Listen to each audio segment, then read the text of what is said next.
मंच पर आसीन मेरे साथ कांग्रेस पार्टी के राष्ट्रीय अध्यक्ष,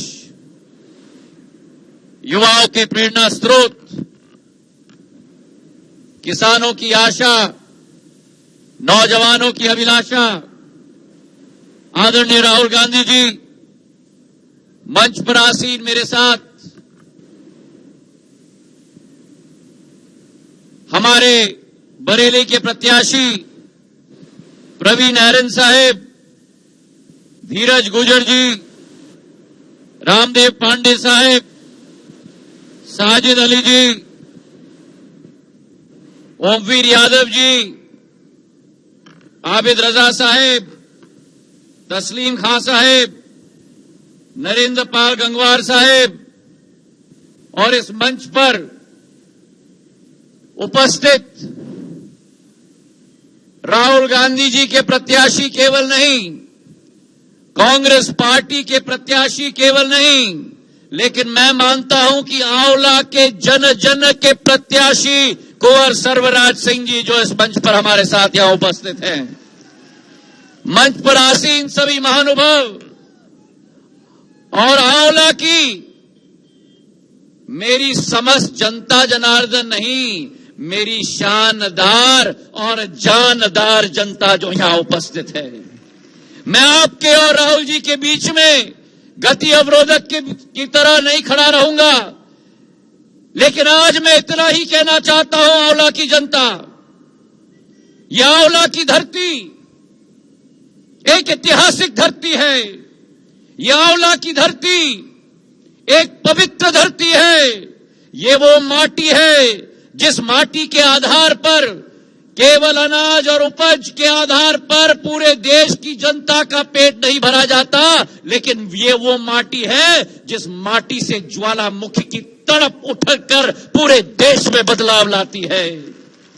तो अगर उत्तर प्रदेश पर आज जिम्मेदारी है, तो उतनी ही जिम्मेदारी आंवला पर है। जो वर्तमान की सरकार पिछले 5 वर्षों पर अन्नदाताओं के साथ, नौजवानों के साथ, महिलाओं के साथ जो इन्होंने विश्वासघात किया है, उस विश्वासघात का बदला सूत के साथ आने वाले 23 तारीख को आपको और हमें लेना होगा। ये संकल्प हमें लेना है। आज देश में किसान परेशान, गन्ने के किसान को गन्ना का भाव नहीं मिलता, आलू के किसान को 700 रुपया क्विंटल का टन का भाव भी नहीं मिलता।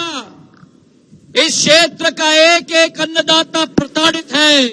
और राहुल जी, हम सबको लेकर जब महात्मा गांधी जी की जयंती पर सेवाग्राम में बापू के चरण स्पर्श करने के लिए हम गए, उस दिन 70,000 किसान उत्तर प्रदेश के, हरियाणा के, पंजाब के, राजस्थान के अपने हक मांगने के लिए गए थे दिल्ली, और इस बेरहमी की सरकार ने उन पर आंसू गैस के गोले और बुलेट लगाकर इन किसानों को बेरहमी से पीटा था। उस पूरी नजाकत का बदला भी 23 तारीख को लेना होगा। जिनके दम पर ये सरकार में आए थे, आज उनका ही दमन कर रहे हैं। एक तरफ नौजवान परेशान, एक तरफ किसान परेशान। कहा था कि 2 करोड़ रोजगार के अवसर देंगे, नोटबंदी के आधार पर 4.5 करोड़ नौजवान बेरोजगार हो चुके हैं। जो आपका बेटा, आपकी बेटी शिक्षा प्राप्त करते हैं, साक्षरता के सर्टिफिकेट को नरेंद्र मोदी जी ने बेरोजगारी के सर्टिफिकेट में तब्दील करके छोड़ दिया है। तो आज मैं आह्वान करना चाहता हूं क्षेत्र के नौजवान को, क्षेत्र के किसान को, क्षेत्र की महिला को जो अपने आप को असुरक्षित समझती है, कि वो समय आज आ चुका है जब इन बहरोपियों को इनका मुखौटा उतारना होगा, एक लोकनमुखी सरकार स्थापित करना होगा, क्षेत्र में न्याय लाना होगा। वो न्याय जिस न्याय की कल्पना राहुल गांधी जी ने की है, जहां हर गरीब के खाते में 72,000 रुपया सरकार के द्वारा डाला जाएगा। हमने ऋण माफी की है देश की जनता की 72,000 करोड़ की। वो कहते थे कि सपना है, अरे सपना है तो कांग्रेस साकार करके देती है देश के गरीब और देश के किसान को। मेरे भाई और बहनों, तो वो संकल्प लेने का समय आ चुका है। और मैं आपसे आह्वान करना चाहता हूं कि जिन लोगों ने आपके ऊपर नोटबंदी लागू की, उन पर इस चुनाव में वोटबंदी लागू कर देना। दूसरा प्रत्याशी आए हैं बाहर से, हमारी भारतीय संस्कृति का नजाका है अतिथि देवो भव, अतिथि का सत्कार करना, अतिथि का आदर करना। लेकिन 23 तारीख को बोरी बिस्तर बांध के रवानगी भी तय कर देना। तो आज मैं आपसे आह्वान करने आया हूं कि इनके जुमले बहुत हो गए।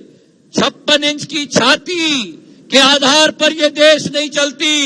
ये देश चलेगी तो राहुल गांधी जी के 56 इंच के दिल के आधार पर चलेगी। धन्यवाद। जय हिंद, जय भारत।